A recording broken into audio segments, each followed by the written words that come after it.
little Dot update for everyone. So Dot's what? What are you, Dot? 5 months old anyway. They're not quite 6 months old yet. What date are we on? Nearly 6 months old. And he's out with his mum today. We are walking around the field doing a perimeter check, which is an important thing to do. If you have dogs in a secure area, just go around the edges, make sure no one's digging. They're not. Mine don't really do it. They do create this track, look, up and down the fence, where they like to watch the world go by next door. This is my native hedge, by the way. Planted all this a few years ago. Sort of hawthorn and dog rose and some, is it black something? Yeah, that's how good I am. But bought it as small tiny seedlings and grew it up to create this nice native hedgerow across the front. Where did Dot actually go? I don't know. Literally pressed the record button because he was following me around the field. The other thing I'm looking for today, because it's quite a nice day after, it's reasonable, let's put it like that, after having a storm for the last few days. A storm, I want to say Bobbit, that can't be right, can it? Barrett? Anyway, a storm. Not that common for the east coast of England, but whilst we did not get hit as hard, certainly as the north of the UK and into the West and Midlands, we weren't hit as hard as them. We were still hit pretty hard.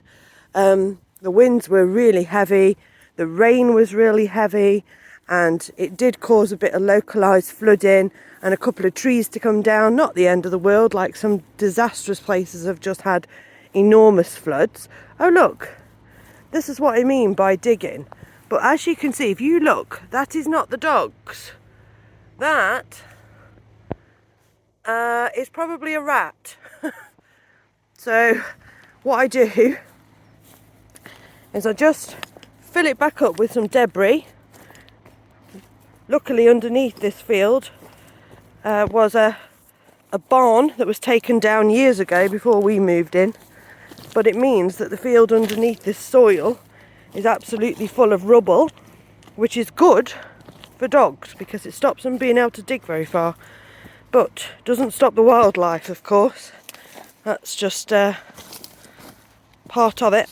Anyway, luckily, not to worry too much, because this fence, I don't know if you can see down here, this fence is buried 3 feet under the ground, so you know, a few inches on the top doesn't really matter. Here he is. Doesn't really matter, does it, Dot Dot? Come on then, baby boy. Yeah, you have a look at that. Was it a rat?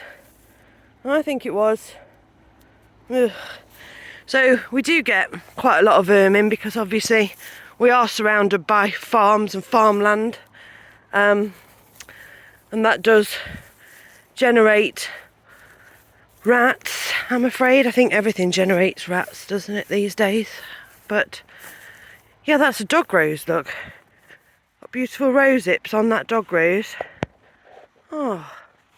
Anyway, yeah, it does generate a lot of rats. So I do have to go around and check periodically that the dogs / the wildlife hasn't created any very deep harm. I mean, you would have to dig 3 foot under there. I can't imagine that they would, but it's worth checking. You know, better to be safe than sorry. If you've got dogs using an outdoor space, even if it's just your back garden, because I've had that before in the past where they've dug under a fence in the back garden. I have to say though, my guy, here comes Dot, watch this. My guys, hi. Hello, Dotsy. Hi! My guys have never been jumpers. The Sarloose can jump. I'll give them that. My oldest Sarloose, one of the females, she can jump. But my my lupines, Mister! My lupine dogs have never been jumpers. They don't They can jump, don't get me wrong, be careful because they can jump.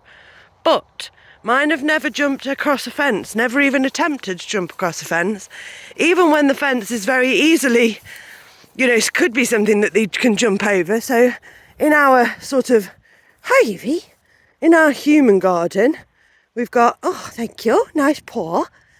In our human garden, we've got a lower fence, only 4 foot, and they could easily jump that if they wanted to, but they don't. They are, you know, they do respect a boundary for the most part. But like I have had dogs in the past, none at the moment, I have to say, but I have had dogs in the past that have dug under fences rather than jumping over them. That seems to be much more common for us over the years. Bear in mind, I'm talking about sort of over a 15-year period. None of my current dogs are diggers. Well, that's not true. I mean, obviously they dig, because Eve dug a den over here, didn't she? I recorded it and everyone saw it last year. Eve dug a den. Well, Gambit helped a little bit, but they're not diggers generally. You know, they don't just dig like for nothing, really. They kind of dig seasonally. Seasonal diggers. There we go. That's a new one. No more winter wool syndrome, but we do have some seasonal diggers. So there. I'll see if I can find any seasonal digging starting. No, again, that's just wildlife, look. That's not dogs. We'll leave that one because that one's far enough away from the fence. We'll leave, I don't know, probably a rat again. There seems to be a track being created. Bit of one there, that's probably too wide for rats, maybe rabbits, but rabbits are generally smart enough to stay out of this field, I have to say, because obviously rabbits are pretty easy prey for dogs. But having said that, they haven't caught any. I've not seen them catch any this year, which is good, because I mean we do have quite a big enclosure here, quite a big field for them to exercise in freely, off leash. This is why it was built, so that we could have a nice open space that would keep our neighbours' livestock safe. Not that they actually have any livestock, most of this is arable, but there are some cows, beast, bull further out. Sometimes they come into the barns, so you know, it just, not that the dogs would have bothered cattle. I never tried it because I'm not crazy, but I don't think they would bother it. They don't show any interest in it out on a walk, but I just wanted to know that I could get them outside, give them space to run around, and they would feel nice and safe and secure, and I would be reassured by that, and then also my neighbours would be reassured by that, because obviously, you know, my dogs look a certain way. That has its own fairy tale connotations attached to it that I wanted to avoid. And it's been fine, it's worked a treat. It is a bit Jurassic Park and it's probably a bit overkill. So the fence itself is what?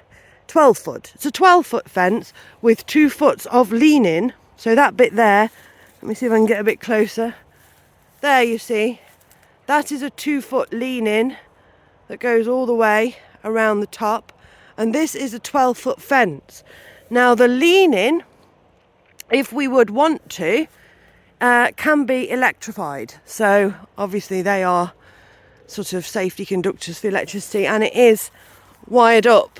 Can be switched on and off from inside the house, and it is, I'll take you over, it can be made live. Now, a lot of people are like, oh, but if you need electricity to keep your dogs in, then surely, you know, you probably shouldn't have them. Well, it's not actually electricity to keep the dogs in. Let me explain.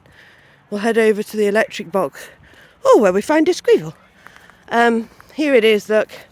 And if it was switched on, guys, that red light there on the edge would flash. So you can see it's not switched on, but it could be. All right. Now, hi, Dad.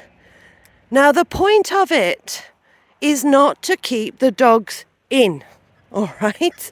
It's to keep the not so honest folk out. Okay. So it is not to keep the dogs in. That is why it is 12 foot in the air. even my biggest jumpers would really struggle to hit that from, to hit 12 foot. They can, but they don't, right? This is what I'm saying. None of ours are currently interested in trying to jump over fences. And that's why we put this around the top as a deterrent. So we put lots of signs up. If you look, every few yards there's a yellow plaque. See if we can, there it is. There's one just here as well. Look, there are signs up everywhere telling you that the fence is electrified. I don't switch it on very often, I have to say, which I probably shouldn't be putting on YouTube. But the point is, if I'm not around, my husband's not around, we're not on the property, the likelihood is that the fence is switched on. So there you go, guys, just in case you were thinking about coming to tea leaf my dogs. They wouldn't be out here anyway.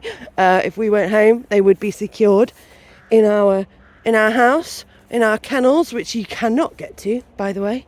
But also, if for some random reason they were out here and we weren't at home, then the fence would definitely be switched on.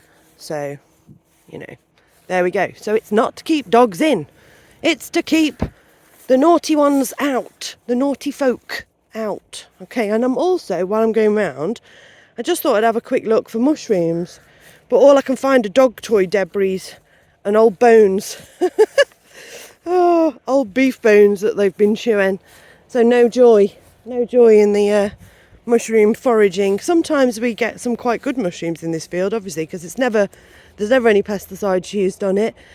The last couple of years we've been trying not to mow, been trying to do our bit for nature, and allow all the insects and as much of the wildlife as possible that is, feasible with dogs to be able to access the grasses and the shrubs and the different bits and bobs growing in the field. So we've been trying not to mow, which has done well. We've grown all sorts, loads of chamomile and growing some like St John's wort and nettles. We grow nettles in their abundance, that kind of thing. The dogs don't mind, doesn't seem to bother them at all. So we have been leaving it to nature, leaving it to wild. There's dog looking pretty fabulous over there, so that it can be used to help pollinators. But on the other benefit of that is that because we're not mowing and we're not using any pesticides or chemicals, it means that we also get some nice mushroom yields in this field as well. And I thought, having had quite a lot of rain in the storm the last few days, and it now being quite a pleasant afternoon, that there might be some mushrooms to be found, but I only found a couple and they were a bit past the best, let's say. The rain had they'd obviously come before the rain, and the rain had obviously damaged them beyond the point where they could be eaten. But that's something else that's quite nice sometimes to find in the field. So yeah, anyway, let's spend a few minutes just looking at Dot, and I'll catch you next time.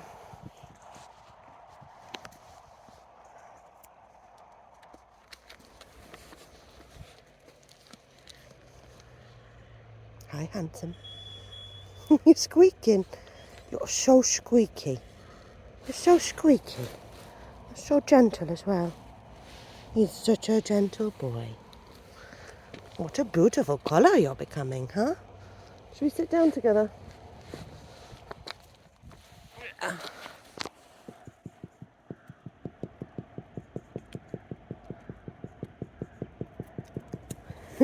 Good boy. Good boy. By far the gentlest of gentle creatures. Oh, bit of grass there. There we go. That we have ever produced. He is just a love bug. Who's a love bug? You are. You're a love bug. You're a love bug.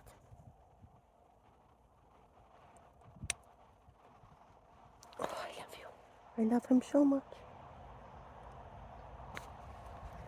I love him so much. I don't know if I was actually filming you then.